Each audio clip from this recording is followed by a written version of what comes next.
Odeeffannoo ispoortiitiin tapha Piriimeer Liigii Ingilaand torbee salgaffaatiin Maanchister Yuunaayitid yoo injifatu Arseenaal qabxii qoddatee jira.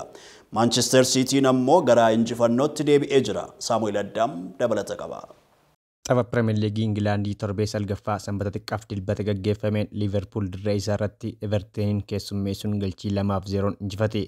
Liiverpuuliif fuulduraa duubaan galchii kan mirmirsee taphataa ganna 31 irratti argamu Mohaammed Saalaan mirmirseen Liiverpuul injifannoo gonfate. Sanbatuma xiqqaa shaampiyoonaan bara darbee Maanchister Siitiin dirree isaaf deeggartoota fuula duratti Biraayitaniin simachuun galchii 2-1 injifate. Maanchister Siitiif galchii jalqabaa daqiiqaa 7 irratti Alvaares mirmirseen Maanchister Siitiin dursa qabate. Itti fufuun galchii lammeessoo ammoo daqiiqaa 19 irratti Erling Haaland lakkoofseen Maanchister Siitiin 2-0 dursaa boqonnaa ba'e. Boqonnaa booddee galchii kilaba isaa Mohaammed Jalaan hin baraarre daqiiqaa 73 irratti Asmaanee Faat lakkoofseen taphichi galchii 1-2 goolabame. Tapha eegamaa torbee kanaan Cheelsiin dirree isaa Staanford Bridge irratti kilaba Mikaayil Arteetaan durfamuu Arsenaaliif simannaa godheen galchii 2-2 adda ba'uun qabxii qooddatan. Newcastle dirree isaa irratti Crystal Palace'n simachuun galchii 4-0 injifate. Kilaboonni lamaanuu tapha torbee 8ffaan qabxii qooddachuun isaanii yaadatama.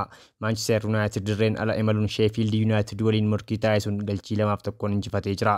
Nottingham Forest deeggartoota isaa fuula duratti Luton Town keessummeessuun galchii 2-2 adda ba'uun qabxii qooddatan. Burnley'n dirreen ala imala taasisuun Brentford waliin morkii taasisus osoo hin milkaa'in hafuun galchii 3 keessummeessuun injifatamuun deebi'e. Taphni Piriimeer Liigii Ingilaandii tokko kan gaggeeffame wayitu ta'u Aston Villaan dirree isaa irratti West Hamin simachuun galchii 4-1 injifatee jira. Taphni Piriimeer Liigii Ingilaandii torbee salgaffaan galgala irraa itti fufuun ni gaggeeffama. Tottenham dirree isaa irratti sa'aatii 4 irratti Fulhaamin keessummeessa. Tapha Piriimeer Liigii Ingilaandii kanaan Maanchister Siitiin qabxii 21 walitti qabachuun caalmii galchiin Arsenaaliin dursuun sadarkaa tokkoffaa irratti kan argamu yoo ta'u Arsenaal ammoo qabxii 21 walitti qabachuun sadarkaa lammaffaa irratti argama. Liverpool qabxii 20 sadaffaa, Tottenham qabxii 20 arfaffaa, Liverpool qabxii 20 sadaffaa, Tottenham qabxii 20 arfaffaa irratti argama. Galchii gooliin caalamuun Sheffield United ammoo sadarkaa dhumaa irratti argama.